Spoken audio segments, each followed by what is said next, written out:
I saw a video on social media, good friends, probably Facebook, and it was a scam video where there was damage like this, just as bad as this. And somebody sprayed something on it, wiped it off, and it was completely new, like it just rolled off the assembly line.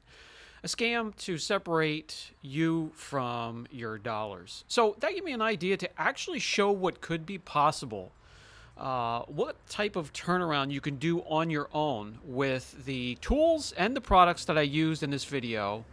And let's get some realistic results in a video like that. So this hood here, medium clear coat.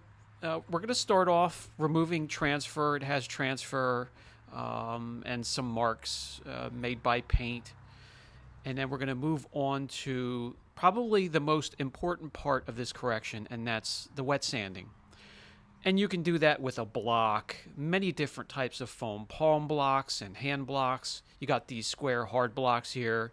You have sheets you can wrap around all different shape sizes of blocks. And I'll use one or maybe all of them during a correction. They all have a purpose and they all work incredibly well and are effective. Now you could do this dry. They're just as effective without adding the water. I like to wet sand because in and around my shop I need to keep it as clean as I can for the films that we apply.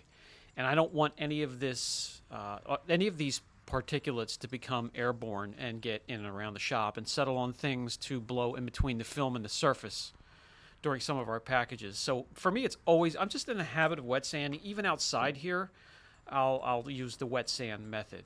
And what we're doing here is going over the area and rounding off all the jagged edges. Now these scratches are, I mean, they're harsh. They're through the clear coat, color coat primer down into the metal of the panel, and they even have dented the panel. So there's only room for improvement. We can't remove these defects and the damage here and make it perfect again.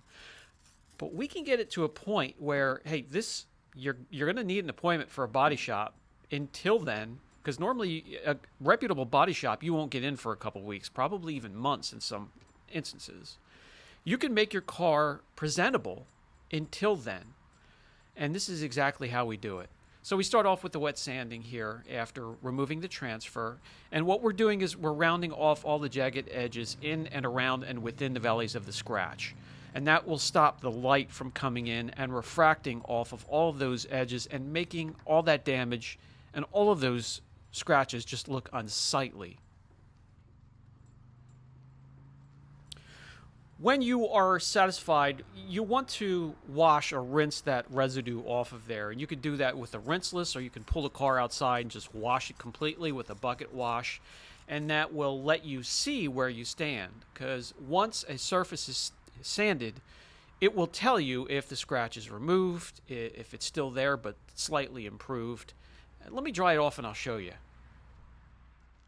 So dried off, the surface is dulled, of course, from the wet sanding, and the deeper scratches remain, but they're rounded off. The topical scratches, they're gone. Here are some of the deeper ones that can actually probably use touch-up paint, but they will look a lot better when we're done with this process. So the next step we want to do is to polish out the wet sanding marks, and a Eurofiber pad and the Phoenix EOD Pop Cut. That's going to be my choice. I'm going to put a link for everything I use down below. You can look into it and use it as reference if you ever come into a situation like this. So what's neat and relaxing about this step, guys, I've already done the heavy lifting with the sandpaper, the wet sanding. So all I'm doing here is worrying about the wet sand marks. I'm not worried about the damage underneath.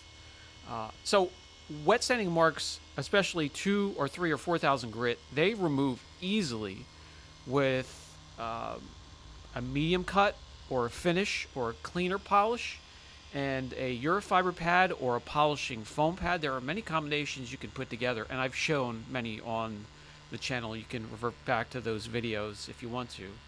This combination works perfect here on this medium hardness clear coat.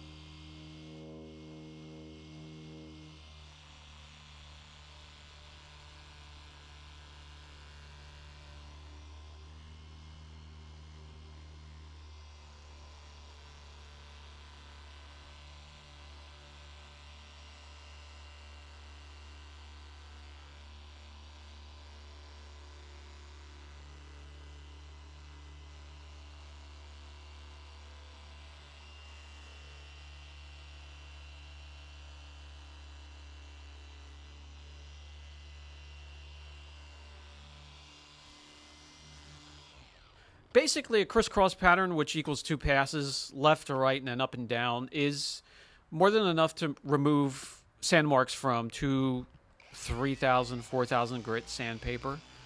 So it really won't take long. It won't spike temperatures on the panel you're working on and is rather safe. Obviously, this panel needs a body shop and wouldn't matter anyway. But what I've done here with the wet sanding, which keeps the area cool and doesn't spike temperatures, and is probably one of the safest ways to correct paint, in my opinion, and then followed up with just a light polish like this, we haven't added really any more stress to the area, the clear coat, the paint, or the primer.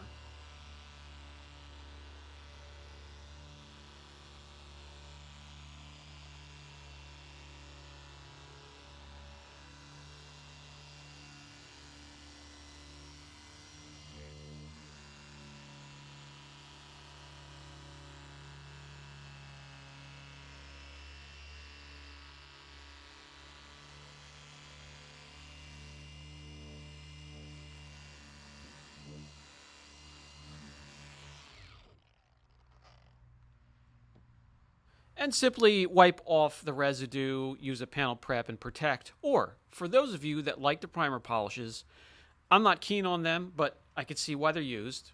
Or even the Extreme Solutions LVR 403 or 404, which has acrylic, which is kind of what your clear coat is made of. You can help to fill some of those areas that need repair and make them even more or less unsightly when you're finished with the process. And we'll get you through to your body shop appointment. So let me bring you in and show you that, yeah, all of those areas still remain, not like those scam videos on social media where everything's completely gone. It's still there, but you have turned it into an area of damage that you need to see up close. And from 4 foot, from 6 foot back, from 8 foot back, it's going to be hard to see that area. You can see the dents, but you won't see the scratches.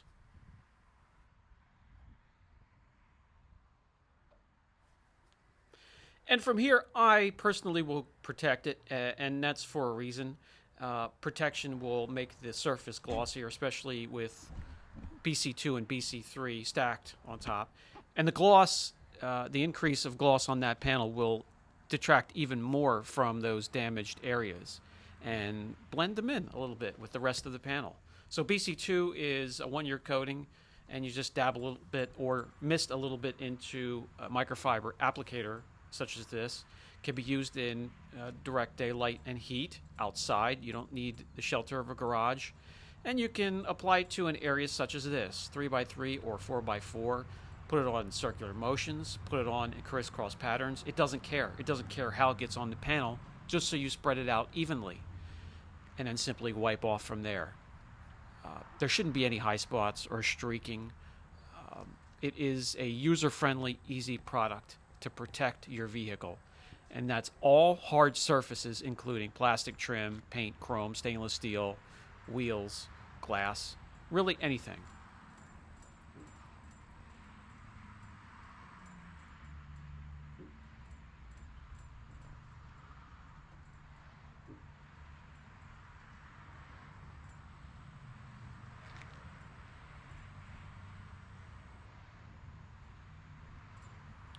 The Blue Collar 2 spray coating, 9 to 12 months, only needs 2 hours to cure, and you can top it and send it on its way. No need to let it set 24 hours or overnight.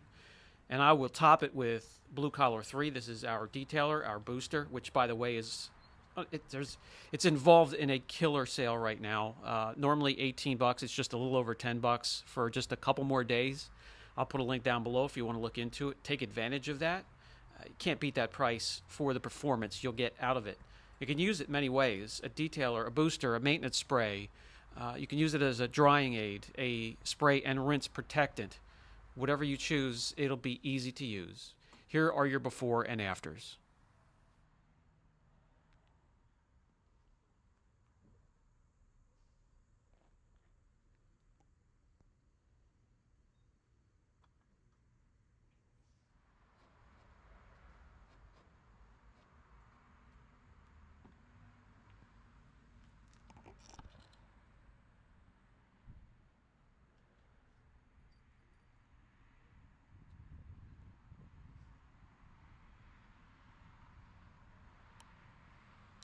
So I thought it would be a fun video to make. Here is realistically what you could expect from repairing damage like that.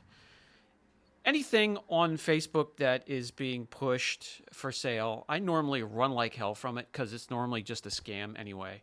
This has been Brian from Apex Detail. Catch you in the next video.